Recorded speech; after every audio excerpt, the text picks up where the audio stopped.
My name is Emily Carter, and I was 32 years old when I found out that 10 years of my life had been erased with a single signature. I found it in an envelope on my grandfather's nightstand, 3 days after his funeral.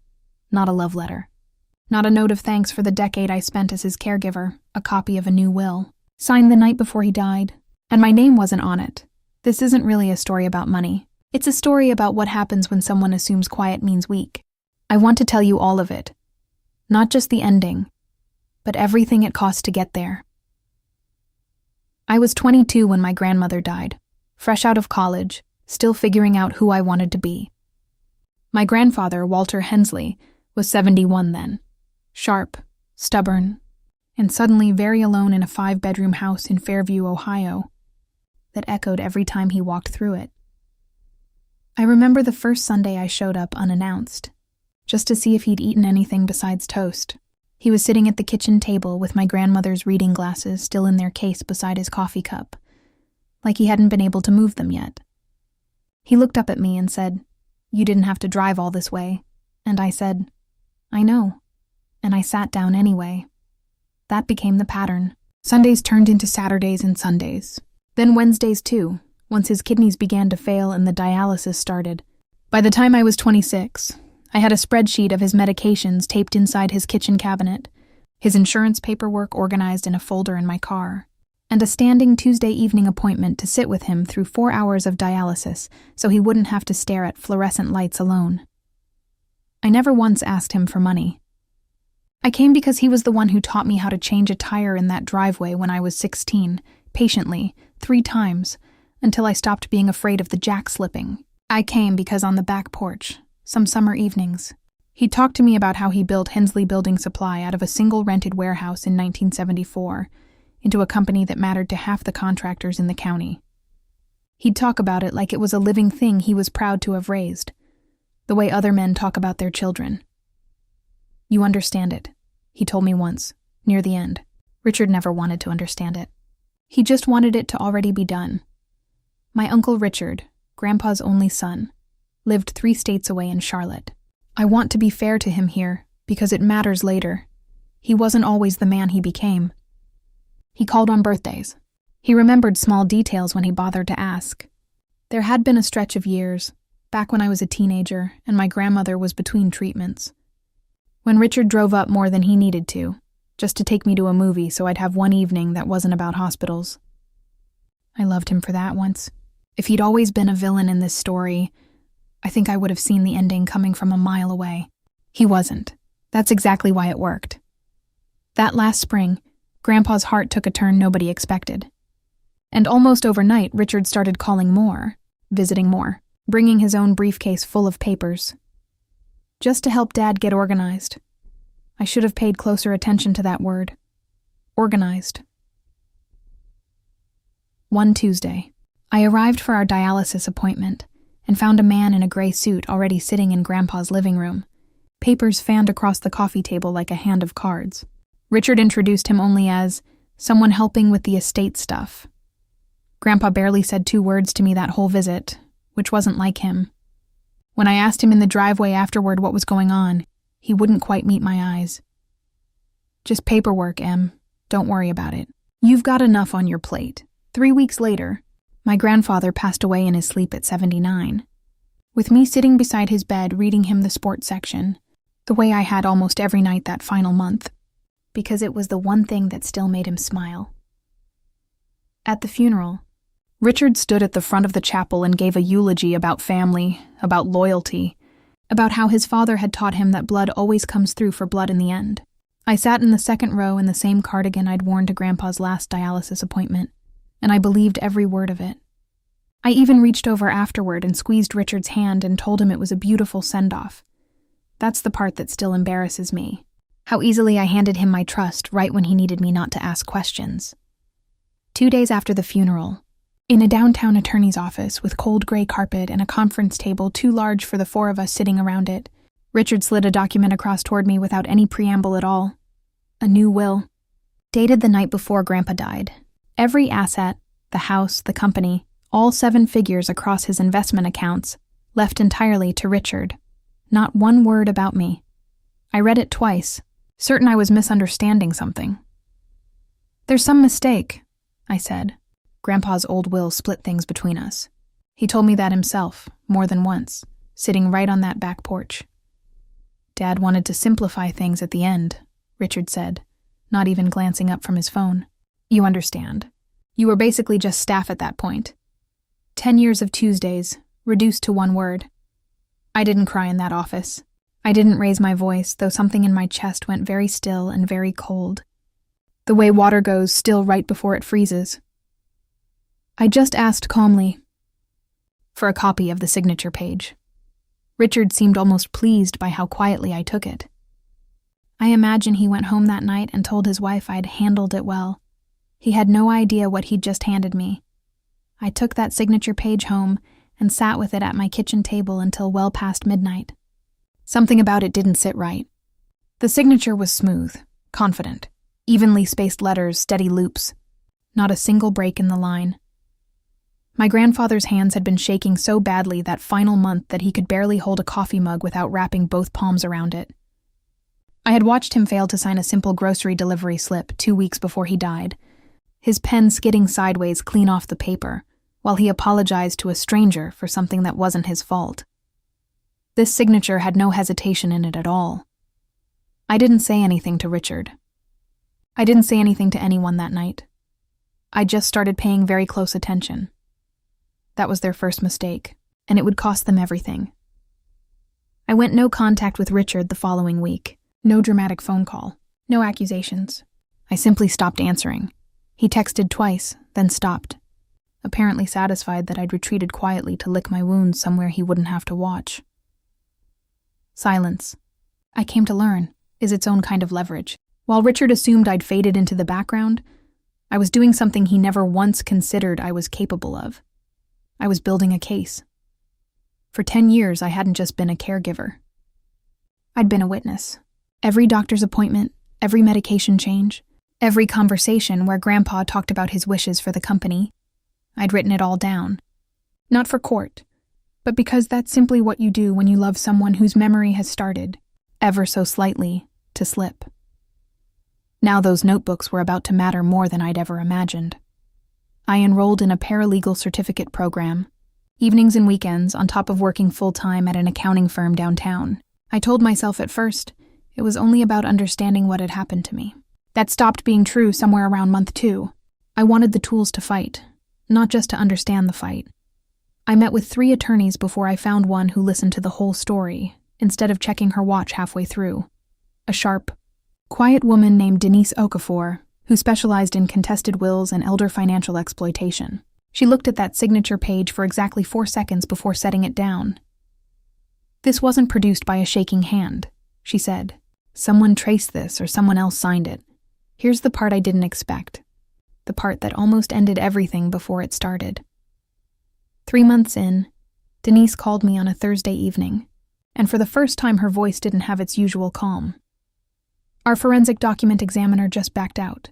A bigger firm poached him onto a corporate fraud case with better pay. There's only one other examiner in the state qualified for this kind of work, and he's booked solid through spring. Without a forensic report, we had nothing but my word against Richard's, and a signature that merely looked wrong to me. And worse, Denise had just learned that Richard's attorney had gotten wind of my medical records request and quietly filed to close probate early. Once probate closed, the will would become almost impossible to contest at all. We had, at most, 3 weeks. I spent 4 days calling every forensic document examiner in 3 states, cold, off-referral lists, at lunch breaks and after work. I finally found a semi-retired examiner named Paul Ostrowski, who agreed to take a look as a personal favor to Denise, but only if I could get him the original signature page, not a copy, within the week. The original was sitting in a filing cabinet in the office of Gary Pruitt, the new attorney who'd drafted the will. The same man I now suspected had never even met my grandfather. If his office refused to release it, or simply stalled 2 more weeks, probate would close, and there would be nothing left to contest. Denise requested it formally, framed as a routine estate documentation matter, careful not to tip anyone off that anything was actually being examined. We waited 4 days that felt longer than the entire 10 years before it. It came through on a Friday afternoon, 4 days before our window would have closed for good. Ostrowski's report confirmed what Denise had suspected from the beginning: consistent, even pen pressure with none of the tremor documented extensively in Grandpa's medical records, and none of the natural hesitation marks present in over 40 years of his authenticated signatures on file with his bank. Alongside that, we confirmed the will hadn't been drafted by Robert Kessler, Grandpa's attorney of nearly 30 years, but by Gary Pruitt, a man who had never met my grandfather in person before that final visit, not once in 79 years. Buried in the medical file was a note from Dr. Whitfield, Grandpa's physician of 15 years, documenting diminished capacity for complex financial decision-making, dated 8 days before the will was signed. There's a version of that spring I don't usually tell people about.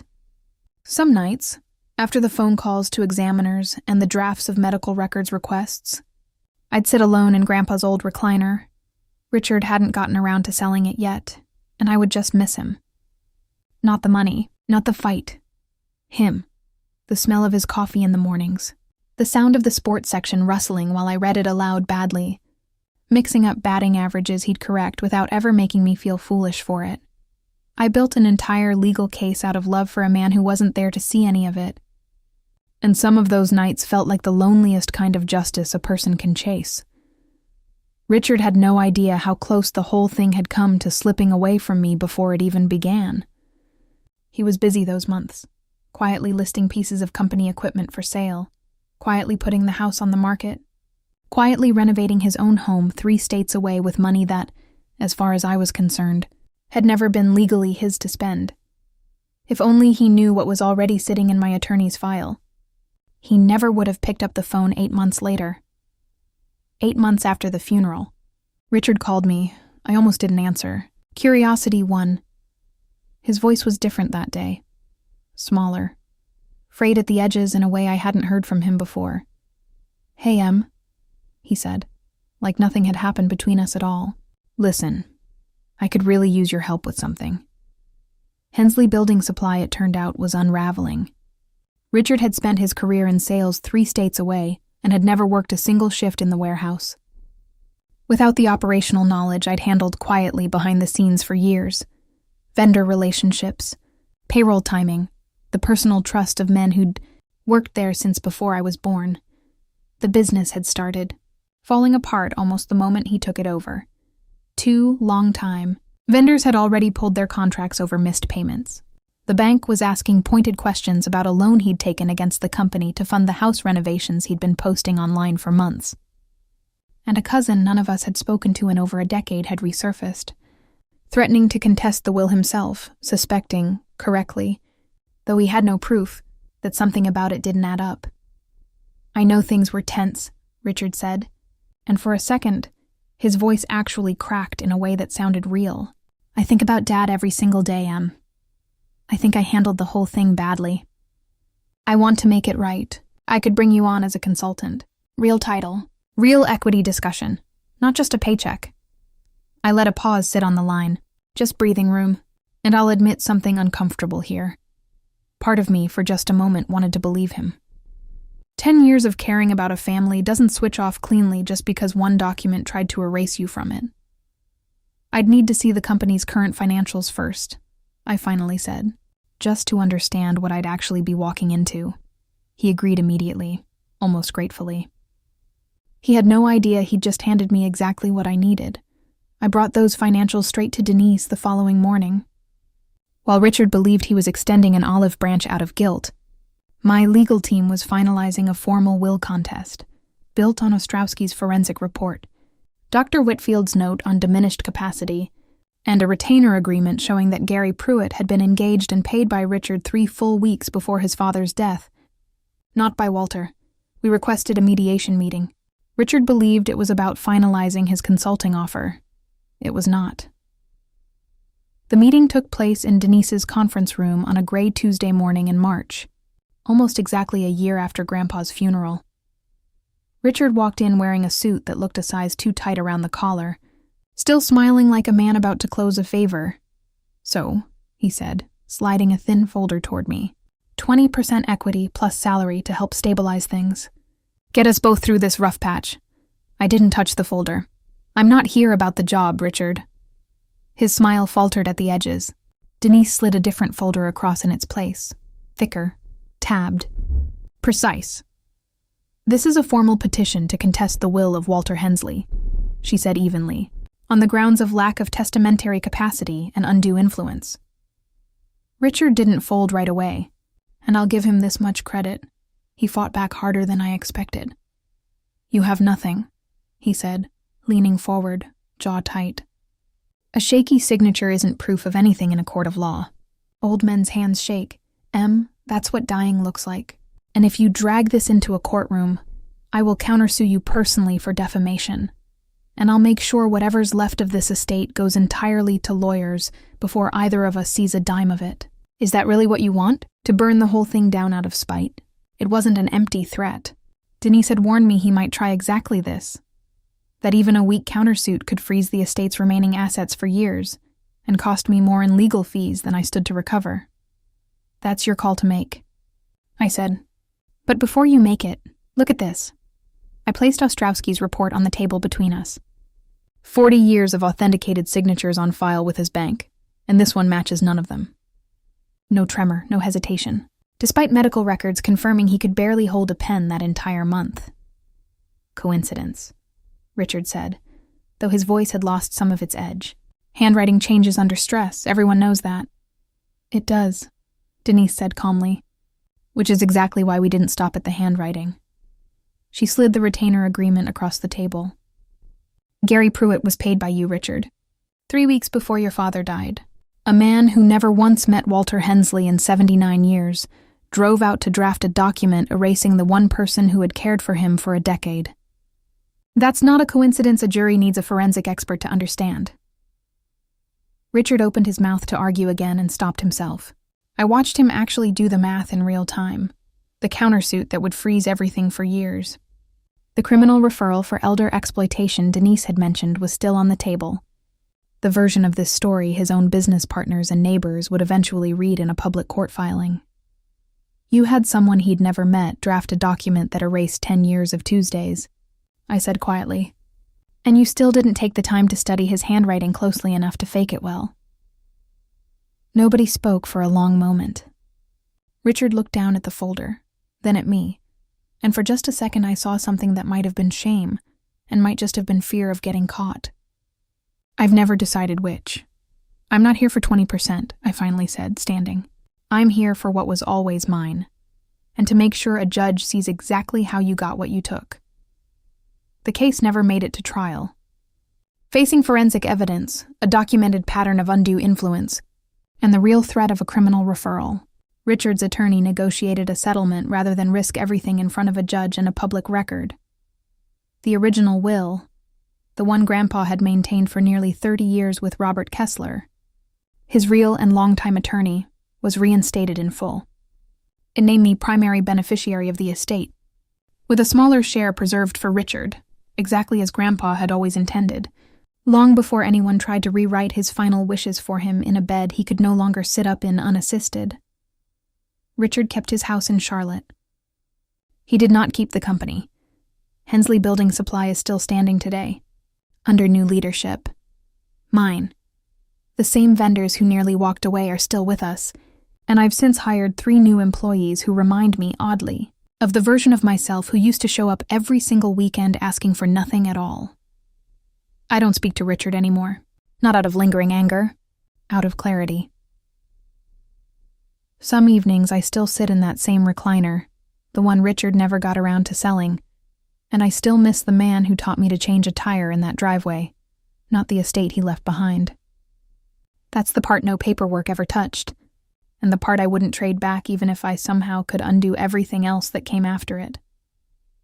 Here's what 10 years of caregiving and one betrayal taught me.